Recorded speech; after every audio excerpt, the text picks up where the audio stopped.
All right, we are back here on Issues and Answers Friday, My Country with Scott Cannon. It is 6:29 p.m. on January the 5th, 2024. Oh my God, it is 2024.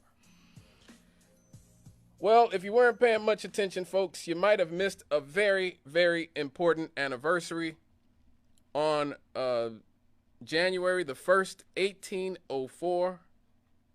Jean-Jacques Dessalines, the new leader of the Haitian Revolution, declared Haiti a free republic in the name of the Haitian people. This revolution was special because it is the most successful slave revolt in human history. The only slave uprising that has led to a founding of a state which was both free from slavery and was ruled by non-whites and former captives. And so January the 1st, 1804, that makes this the 220th anniversary of the Declaration of Freedom of the Haitian people. This revolution began on August the 22nd, 1791, so it was a long time coming. It involved black, biracial, French, Spanish, British, and Polish participants. And it was actually an ex-slave, Toussaint Louverture, that emerged as Haiti's most prominent general. Now, the background to this is, in the 18th century, much of the Caribbean's economy was contingent on European demand for sugar. And so the plantation owners produced sugar from the cultivation of sugar cane, yes, which required extensive labor, i.e. slave labor. The colony of Saint-Domingue also had extensive coffee, cocoa, and indigo plantations, but they were smaller and less profitable than the sugar plantations. The livelihoods of 1 million of the approximately 25 million people that lived in France in 1789 depended directly on the agricultural imports from Saint-Domingue. And millions indirectly depended on the trade from the colony to maintain their standard of living. And so it's important to remember that, because so much of our modern discourse about colonialism essentially pretends that it is these Western imperialist nations like America, like the one I'm currently sitting in, and France, are doing so much charity. Oh my God, so much charity, in Haiti for Haitians, so much charity for Africans. It is important to remember that the Northern Hemisphere is being subsidized by the Southern Hemisphere, not the other way around. Europe has very few resources, at least in comparison to the Caribbean, to South America, to Africa, to the Middle East, and these types of places. Europe is cold and it is barren. And so much, whether it's sugar, whether it's gold, whether it's cobalt, which is used to make all of our computers and laptops and different devices, phones, all of our electronics, coltan. To this day, these countries are being subsidized basically by the Southern Hemisphere, by the resources of the Southern Hemisphere. Now back to the Haitian Revolution. Saint-Domingue, Haiti, was the most profitable French colony in the entire world.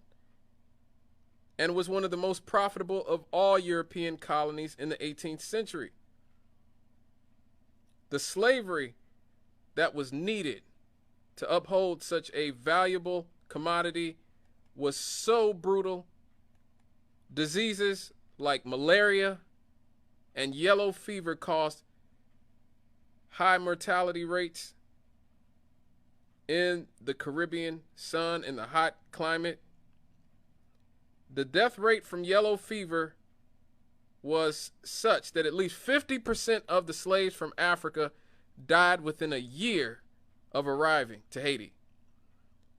So while white planters preferred to work their slaves as hard as possible, providing them only the bare minimum of food and shelter, they calculated that it was better to get the most work out of their slaves with the lowest expense possible, since they were probably going to die of yellow fever anyway. Just think about the brutality of that. Think about the brutality of that. The death rate was so high that polyandry, which is one woman being married to several men at the same time, developed as a common form of marriage among the slaves. So men were dying so much that women ended up being married to several men at the same time. So also, because slaves had no legal rights, they could be raped by planters, their unmarried sons, or overseers at any time. And that was something we also saw here in this country. Buck breaking and the rape and pillaging of black women, to the point where, because black people in this country were not legally human beings, rape and abuse of black people were not considered crimes against a human being. They were considered property crimes. So if you killed a black person, it wasn't murder, it was a crime against a piece of property. And so we see the sort of horrific nature of slavery here and over there in Haiti. Now, because of these extreme conditions, Haiti in the early 19th century was a boiling pot, a boiling cauldron of hatred. You know, white colonists and black slaves frequently clashed in violent conflicts. There was a French historian named Paul Fregosi who wrote, "Whites, mulattoes, and blacks loathed each other. The poor whites could not stand the rich whites. The rich whites despised the poor whites. The middle-class whites were jealous of the aristocratic whites. The whites born in France looked upon the locally born whites. The mulattoes envied the whites, despised the blacks, and were despised by the whites. Free Negroes brutalized those who were still slaves. Haitian-born blacks regarded those from Africa as savages. Everyone, quite rightly, lived in terror of everyone else. Haiti was hell, but Haiti was rich." My God. My God, what an awful, awful environment to live in. The thing that really gets at me is, you see, the darker the people get, you get the mulattoes who envy the whites, despise the blacks, and were despised by the whites, and free Negroes who brutalized black people who were still slaves. And Haitian-born blacks regarded those from Africa as savages. We see that to this day in some form. We see that to this day in some form. It's one reason why I'm so hard on the sort of elite class of bougie Negroes in this country. Or as I like to call them, the colored people who love them. You know, because their lives revolve around trying to suck up to the elite white establishment, whether it's liberal or conservative. I don't care. To me, they're the same. I don't have any any love for the MSNBC blacks or the Fox News blacks. They both serve the same purpose. And we see, like in the Haitian Revolution here, we see that the point of always keeping black people separated is a very effective tool to making sure that you maintain power and control of the entire society. Message. Now, this is how it was until a man named Toussaint Louverture emerged. This man was born a slave in the French colony of Saint-Domingue. He was manumitted as an ex-slave before the French Revolution and identified as a Creole for most of his life.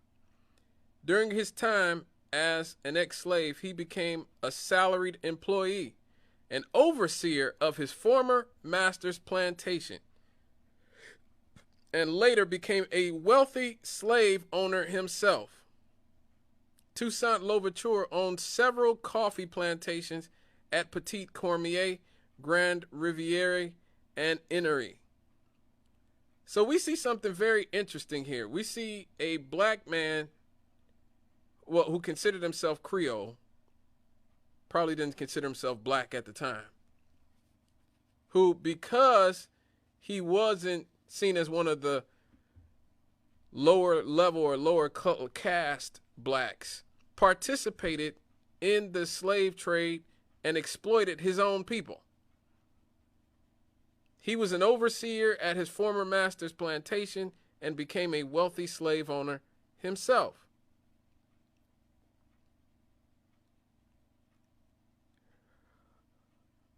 Now, I think that's important because a lot of times we see this here in this country where you get black people who are successful and who actually rise to a certain level by cooperating with the system. Sometimes you do get a few instances where they see the light and they actually begin to understand that the system itself is toxic. And sometimes you do get guys who break free and decide, you know what, I don't like this system. You know. Now, the problem with that is you also get those who are very much opportunistic and want to use the sentiments of average black people to essentially insulate themselves from any criticism from the status quo. The minute they get in some trouble, they want to start crying racism. And they want to bring the black community in to defend them. Oh, you know, this is racism, you know. But where were you at when you were helping to maintain the status quo? So we see those type of class dynamics in this country.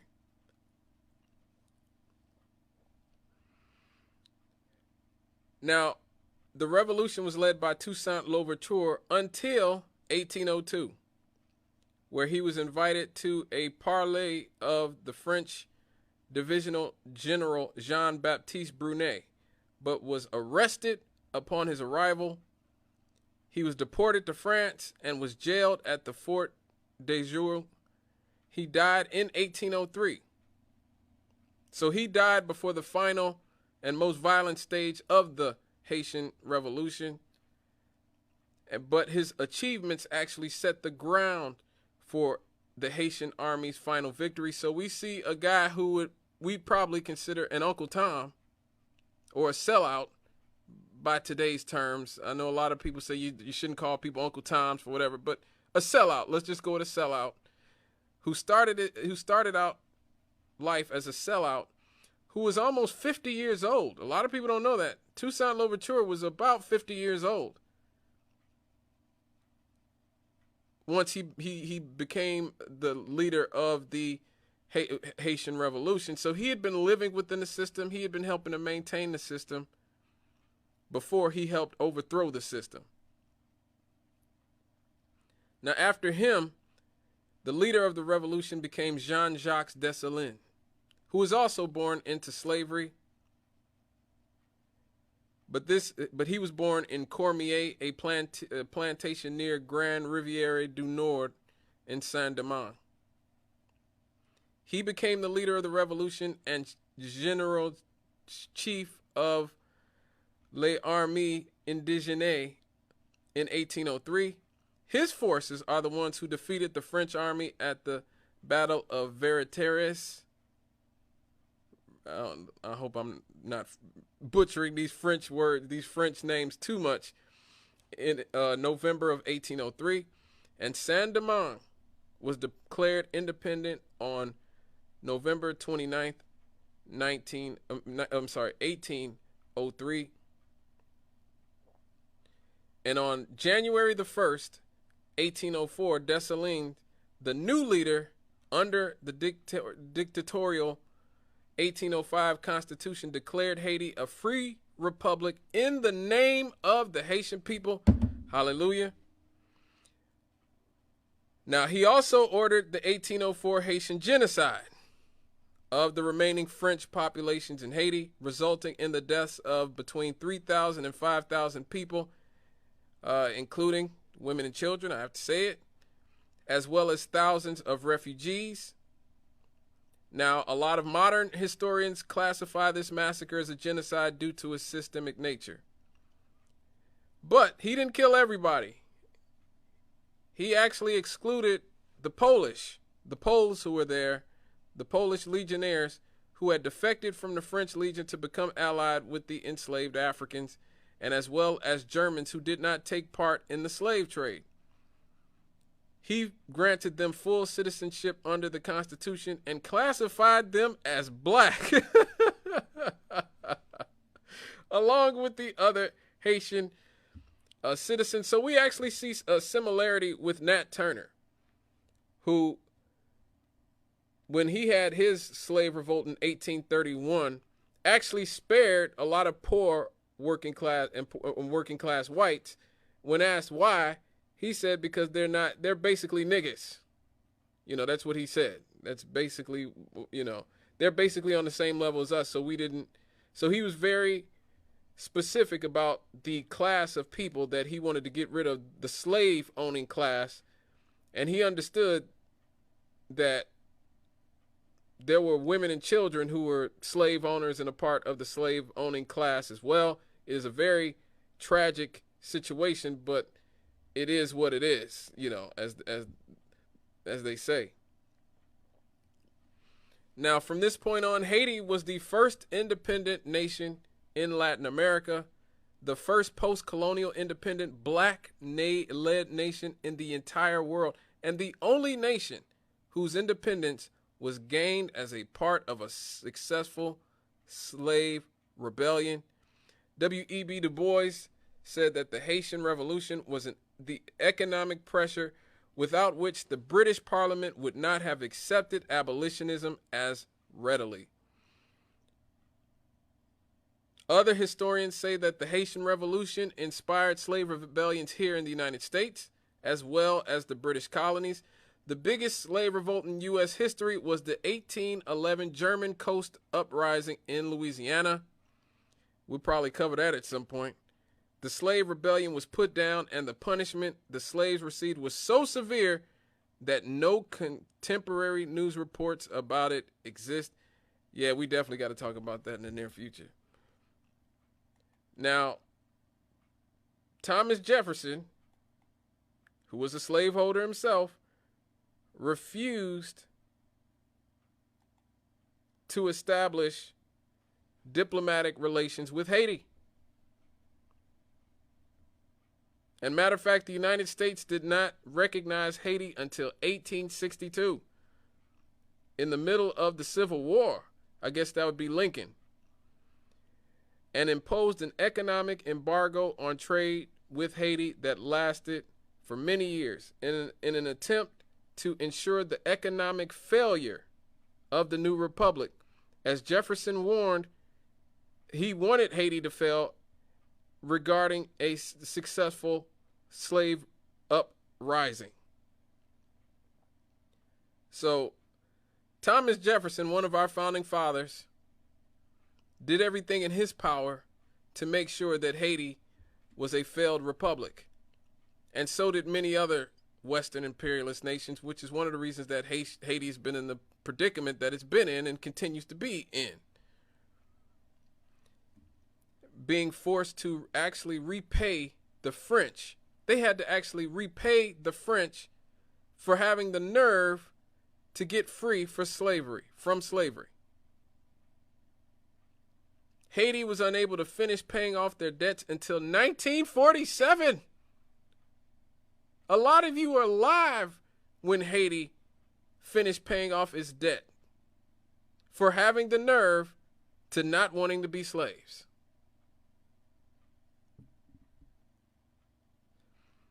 The indemnity bankrupted the Haitian treasury and left the country deeply impoverished, causing long-term instability. Haiti, therefore, was forced to take out a loan from French banks, which provided the funds. Think about the indignity of that. Haiti was forced to take out a loan from French banks, the people they owed the money to who were enslaving them, who provided the funds for the first large installment, severely affecting Haiti's ability to prosper. Now, remember, we in the United States have overthrown Haiti's government. We've occupied Haiti 3 times. We've overthrown their government, I believe, twice, including in the 1990s when George H.W. Bush overthrew Aristide, because Aristide was a leftist who was not going to allow American corporations to come in and exploit Haiti's resources. Remember Bill Clinton in the 90s, and you could hear this out of Bill Clinton's own mouth. He said his biggest regret as president was destroying the agricultural base of Haiti. Why did he do it? So his brother and Hillary Clinton's brother could come in and control, essentially force the Haitian people to buy food from them. So between Roger Clinton and Hugh Rodham, they both control a lot of Haiti's wealth and resources. That's why you saw when Hillary Clinton was running for president in 2016, you saw lots of Haitians boycotting protesting outside of the Democratic National Convention. Now, the mainstream media didn't cover much of it because, of course, we all know who they wanted to win the election. But those of us who were paying attention, we knew what it was. We saw what it was. And so to this day, Haiti has been in a state of constant chaos and disruption because the Western imperialist world, starting with the United States and France, have made sure that is the case. Just very recently, I saw a Haitian woman talking about the possible motives of keeping Haiti in such a poor and disadvantaged situation. I want to know what you guys think about this.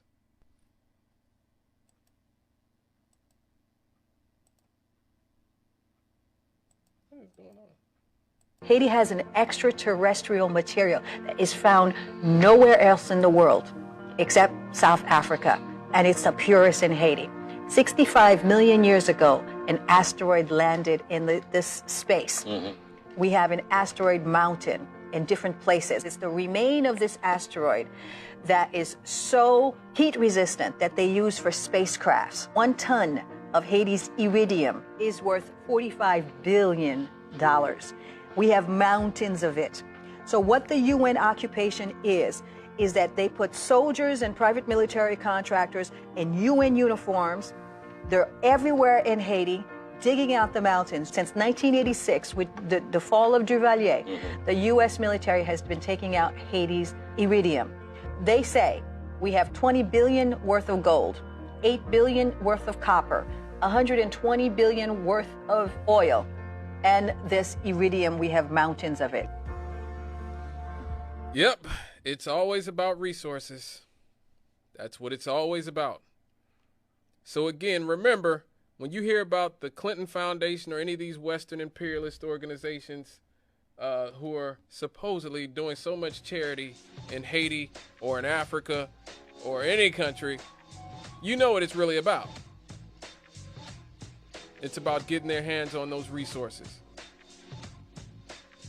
Once again, all props and respects to Toussaint Louverture, Jean-Jacques Dessalines, and everybody who stood up for themselves and fought for their people in the Haitian Revolution.